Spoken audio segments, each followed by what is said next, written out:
點解個招牌會係一張紙皮嚟嘅？而且呢塊紙皮仲隨時會離開佢間店，去咗人哋間店做人哋嘅招牌。呢間店居然有百香果嘅湯底，哇！呢隻雞髀真係仲大過我隻手臂。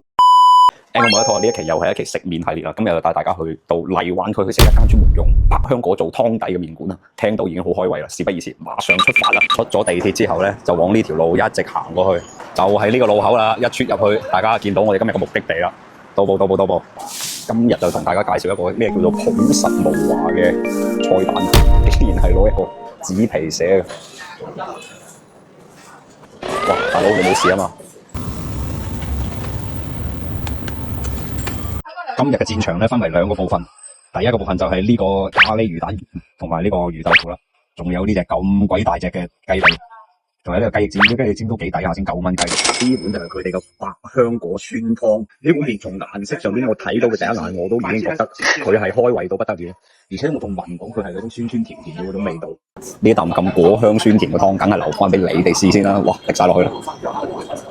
呢一啖湯飲落去，真係充滿住嗰種東南亞嘅味道。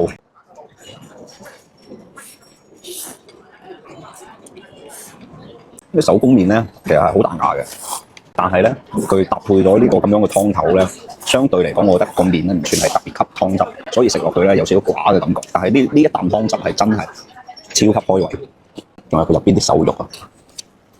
呢一啖瘦肉食落去竟然有一種果香味嘅感覺。